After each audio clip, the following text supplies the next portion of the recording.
Today we're going to talk about the Sony a9 Mark III, and I think that it is a unique camera in many ways, and I don't think Sony necessarily knows exactly how to market this camera because it does so many things well. So in this video, I'm going to be dissecting my thoughts about the a9 III and try to shine light on some things that I think that Sony may have overlooked in marketing, or that some people may be misunderstanding in checking out this camera.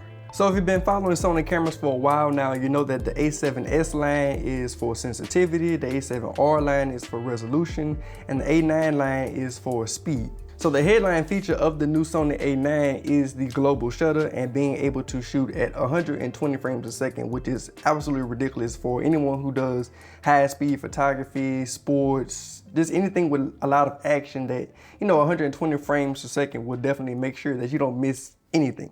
But what ended up happening with the a9 III is that when you improved from the a9 II and added all these new features and these new processors, this new power that this camera has, you also unlocked the door for a lot of other things that are like unintentional benefits. A good example of that would be, imagine if your front door of your house was made of wood, but you like the way a metal door looked over your wood door, so you switched to a metal door. Well, another benefit of that is you now have a stronger front door, so it's harder to break into. That's kind of what happened with the a9. The upgrades that it has to be better at speed, which the a9 series is for, also added benefits that are just bonuses. I'm sure if you saw any other video about the Sony a9 that you probably heard a lot about global shutter. Cameras typically read information from the sensor starting from the top to the bottom, one row of pixels at a time. To sum up global shutter, this camera is able to read all of the information on the entire sensor all at once. Now because of that, this camera does not contain a shutter at all.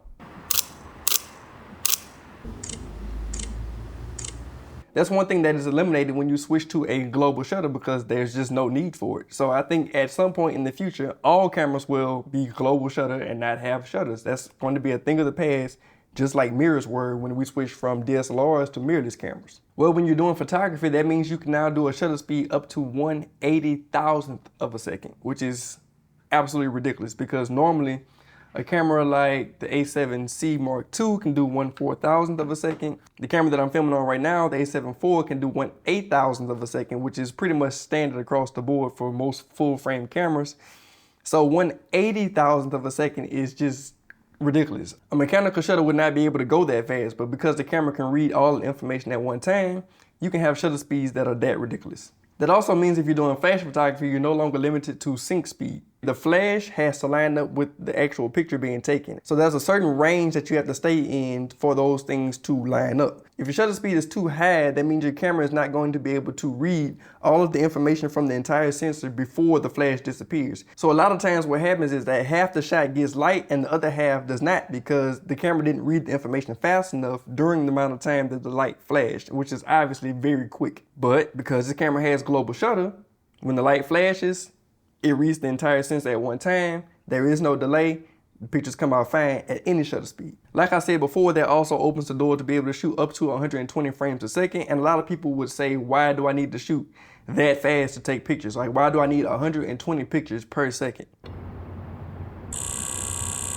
And of course, people come along and say that people were taking these magnificent photos for decades at this point, and they never had features like this and still got amazing shots, and it's not going to make you a better photographer or any of that. And the truth is, no camera is going to make you a better photographer, so that's never the intention on having features like this. Yes, it's true that a lot of iconic pictures have been taken over the years with cameras that didn't have anywhere near the capability of this one, and we still remember and hold on to those pictures today. But what you don't see is the thousands and maybe millions of shots that were taken over the years that were missed that we never got to see. And a lot of times those missed shots aren't because of the skill level of the photographer, it's just that the hardware couldn't do it. The camera just could not take pictures fast enough to catch what the photographer intended to catch. At the end of the day, a lot of it comes down to luck, and this camera removes luck. No matter how good of a photographer I might be, if I'm sitting on the sideline of a football game and I know that this player is about to do some amazing catch that's coming and the ball is in the air and I'm perfectly framed up and I'm following the action, and I press the shutter button and the camera's taking maybe 5 photos a second, and I'm just like, okay, I'm taking the pictures 5 frames a second at a time, and I look back on my camera after the shot and I missed it. It's not my fault. I didn't do anything to miss the shot. I knew the shot was coming. I knew exactly what I wanted to catch. I pressed the shutter button. I did everything I could. The camera was just not able to keep up. Well, that's not the case with this camera at all. So the same situation is that if I was following action with this camera, I know for a fact I have the shot. I don't even have to think about whether or not I might miss the shot. So what does that allow me to do? It allows me to focus on my craft and not the camera. A lot of times people think that when you add all these crazy specs to these cameras that the focus becomes a part of the camera, and it's not becoming a part of the camera. It is more tools given to you to do whatever you please to do with it. So when you see things like 8K or 120 frames a second and global shutter and this, that, and the other, it does not mean that we're becoming less of an artist. It's actually making us become more of an artist, because now you're not limited by these different things that, you know, basically put a cap on our level of creativity. Before we had color film and everything was in black and white, that allowed people to create a certain way, and they did just fine. But when we added color film, it doesn't mean that black and white was now bad. It just meant that we can do more things. We can make things in color and in black and white. So at the end of the day, these cameras are just tools. And I think that the better they get, the less they get in the way of what it is that we desire to do. It's a lot better on my creativity knowing that I can go out and create whatever I want to create than having to tone my creativity down and saying, well, I would like to do this, but the camera's only going to be able to do this, or you know, I might be able to do this, but I have to see. But getting into those other benefits that this camera may not have been intended to have is that, look at what we can do with video. Because the camera is global shutter, we no longer have any rolling shutter. Rolling shutter is what gives you that jello effect when you're filming video. It's kind of like the example I gave with the flash. Because cameras read information one row at a time from the top to the bottom, if you have anything moving in your scene, whether it be the camera itself or the subject, because it's moving, it might not be in the same place that it was when the camera started to read the sensor. And by the time it gets all the way down to the last row, it may be in a different place. So the entire time that it's reading, things start to get skewed to the side because it's slightly in a different place for every line. So that's how you get that jello-y, wobbly looking effect from your camera. Well, you don't have to worry about that with this camera because it's reading the entire sensor at once. So there is no rolling shutter. Another thing that global shutter helps with for video is when you're pointing the camera at LED lights. You may not notice, but a lot of LED lights are flickering on and off so fast that you can't notice. But when you turn your camera at it and you start filming with certain shutter speeds, you will realize that, oh, why is this blinking, or why is it flashing when it's not really doing that in real life? And I'm sure you can see this a lot when you look at people who make videos of cars or things like that, or maybe you're in an environment with cheap LED lighting and you see these rolling bands across your video footage. All of that's eliminated with global shutter because it's reading the entire sensor at one time. Imagine if you was filming a car commercial and all of the lights in the car are flickering, and the person is looking at you like, why are the lights flickering? Because they're clearly not flickering in real life, and you got to explain to them that the shutter speeds don't match the light flickering and blah, blah, blah.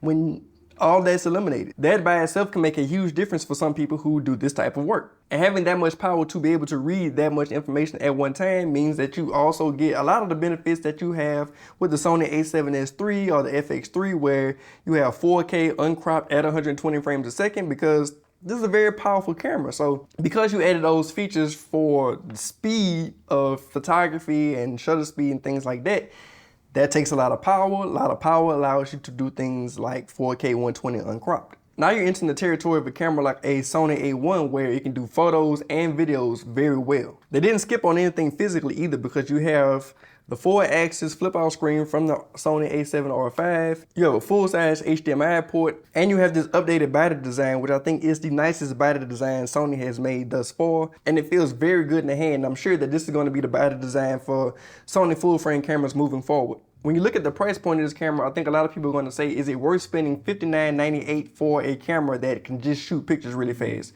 And that's really not all you're getting. This camera is able to do most of the things that the Sony a7S III is able to do, but it also has higher resolution video because it's being downsampled from 6K. Between those two cameras is a $2,500 price difference, which is basically a Sony a7 Mark IV. So if you're someone who's using a Sony a7S Mark III for video and an a7 Mark IV for photos, this is basically both of those cameras in one body, plus all the benefits of global shutter and all of the new features like the flip outs, twisty, flippy screen, and the new body design, and the AI autofocusing chip. So realistically speaking, if you're someone who has all of these cameras and it would be more beneficial for you to be able to carry around one body, this is really not a bad deal. However, like I said before, you have to look at these cameras like tools. And if this is a tool that is too much for what you need to do, it doesn't make sense to look at a $5,900 camera. This camera is not for everyone, and that's okay, because that's why companies make tons of different kind of cameras, because everyone has a different need for a different tool.